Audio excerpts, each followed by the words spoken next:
Bismillahirrahmanirrahim. Assalamualaikum warahmatullahi wabarakatuh. Perkenalkan, nama saya Khail Rahman dengan NIM 2216050195 dari kelas Perbankan Syariah E. Saya membuat video ini bertujuan untuk menyelesaikan tugas ujian tengah semester dari mata kuliah Pengantar Studi Pemikiran Islam yang dibimbing oleh Bapak Dr. Lukmanul Hakim MAG dan Bapak Rahmat Rihadi MAG yang berjudul Tasawuf Akhlaki. Tasawuf akhlaki. Pengertian tasawuf akhlaki. Tasawuf akhlaki adalah tasawuf yang berkonsentrasi pada perbaikan akhlak manusia, mencari hakikat kebenaran yang mewujudkan manusia yang dapat bermakrifat kepada Allah Subhanahu wa taala dengan metode-metode tertentu yang telah dirumuskan. Tasawuf akhlaki biasa disebut juga dengan istilah tasawuf sunni, yaitu bentuk tasawuf yang memagari dirinya dengan Al-Quran dan Al-Hadis. Tasawuf akhlaki ini dikembangkan oleh ulama salaf al-solih.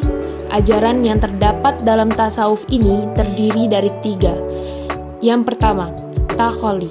Takholi artinya pengosongan diri dari sifat-sifat tercela. Yang kedua, tahali. Pengisian dan membiasakan diri dengan sifat-sifat terpuji. Yang ketiga, tajalli. Tajalli ialah tersingkapnya nur ilahi atau cahaya Tuhan seiring dengan sirnanya sifat-sifat kemanusiaan yang negatif pada diri manusia setelah tahapan takhalli dan tahalli. Dalam diri manusia ada potensi untuk menjadi baik atau akhlak mulia dan ada potensi untuk menjadi buruk atau akhlak tercela. Potensi untuk menjadi baik adalah al-aql atau akal dan al-qalb atau hati. Sementara potensi untuk menjadi buruk adalah an-nafs, nafsu yang dibantu oleh syaitan.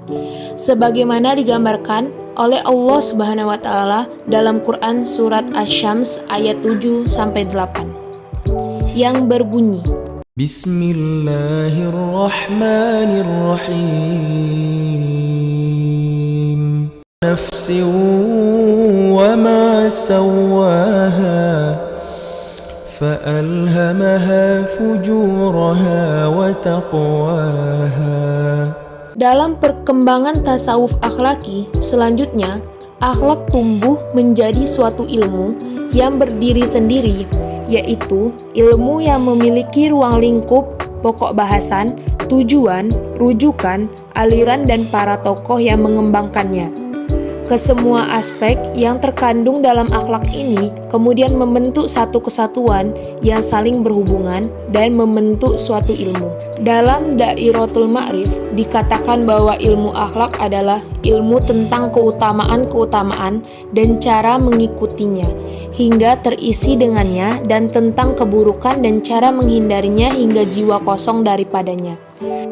Di dalam Mu'jam Al-Wasit disebutkan bahwa ilmu akhlak adalah ilmu yang objek pembahasannya adalah tentang nilai-nilai yang berkaitan dengan perbuatan manusia yang dapat disifatkan dengan baik atau buruk.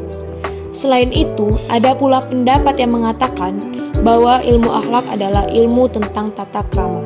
Perbuatan akhlak atau khususnya akhlak yang baik adalah perbuatan yang dilakukan karena ikhlas semata-mata karena Allah, bukan karena ingin dipuji orang atau karena ingin mendapatkan sesuatu pujian.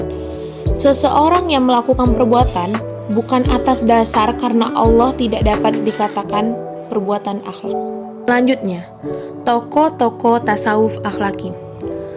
Tokoh-tokoh tasawuf akhlaki terdiri dari 4: Hasan al-Basri, Al-Muhasibi, Al-Qushairi, Al-Ghazali.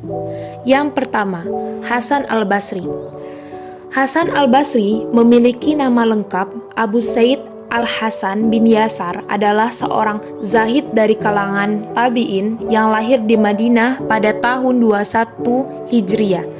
Beliau merupakan pelopor utama yang mulai memperluaskan ilmu-ilmu kebatinan dan kesucian jiwa. Menurut pandangannya, Tasawuf merupakan ajaran untuk menanamkan rasa takut, baik itu takut akan dosa-dosa, takut tidak mampu memenuhi perintah dan larangan Allah, takut akan ajal atau kematian. Di dalam diri setiap hamba dan senantiasa mengingat Allah Subhanahu wa Ta'ala, beliau berpendapat bahwa dunia adalah ladang beramal. Banyak duka cita di dunia dapat memperteguh amal soleh. Yang kedua, Al-Muhasibi. Al-Muhasibi memiliki nama lengkap Abu Abdillah Al-Haris bin Asad Al-Basri Al-Baghdadi Al-Muhasibi. Beliau lahir di Basrah, Irak pada tahun 165 Hijriah. Menurut beliau, tasawuf berarti ilmu yang mengajarkan untuk selalu bertakwa kepada Allah Subhanahu wa Ta'ala, menjalankan kewajiban sebagai seorang hamba dan meneladani akhlak Rasulullah Shallallahu Alaihi Wasallam. Beliau juga berpendapat ada 3 hal yang perlu ditekankan untuk membersihkan jiwa dan mencapai jalan keselamatan, yaitu melalui makrifat, mengenal Allah Subhanahu wa Ta'ala dengan mata hati, khauf, rasa takut, dan raja, pengharapan. Yang ketiga, Al-Qushairi. Al-Qushairi memiliki nama lengkap Abdul Karim bin Hawazim. Beliau lahir di kawasan Nisafur pada tahun 465 Hijriah, di mana beliau ini merupakan seorang ulama yang ahli dalam bidang disiplin ilmu dan pada masanya.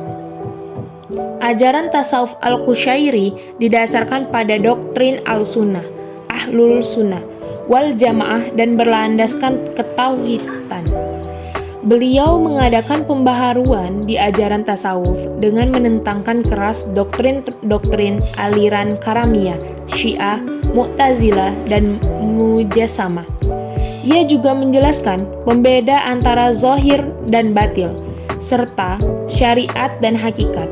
Menurutnya, tidak haram jika seseorang menikmati kesenangan dunia asalkan tetap berpegang teguh kepada Al-Quran dan As-Sunnah. Yang keempat, Al-Ghazali. Al-Ghazali memiliki nama lengkap Muhammad Ibnu Ahmad Al-Thuni. Beliau lahir di kota Khurasan, Iran pada tahun 450 Hijriah. Di masa hidupnya, Al-Ghazali merupakan seorang ahli ilmu yang dikagumi oleh banyak ulama besar. Beliau juga dikenal sebagai seorang sufi, filosof, fuqaha atau ahli fikih, dan mutakallim. Beliau juga memiliki banyak gelar, salah satunya Hujjah al-Islam yang diperolehnya dari kerajaan Bani Saljuk. Seperti halnya Al-Qushairi, Al-Ghazali juga berupaya mengembalikan ajaran tasawuf yang sesuai syariat agama dan bersih dari aliran-aliran asing yang menyesatkan Islam, dengan berpedoman pada Al-Quran dan As-Sunnah atau ajaran dari Rasulullah SAW. Tasawuf Al-Ghazali lebih kepada penekanan pendidikan moral, di mana seseorang dianjurkan memperdalam ilmu akidah dan syariat terlebih dahulu sebelum mempelajari ketasawufan. Baiklah, itu saja materi yang dapat saya sampaikan mengenai pengertian tasawuf akhlaki dan tokoh-tokoh tasawuf akhlaki. Sekian dari saya. Apabila saya ada salah kata, saya mohon maaf. Kepada Allah saya mohon ampun. Wabillahi taufiq wal hidayah. Wassalamualaikum warahmatullahi wabarakatuh.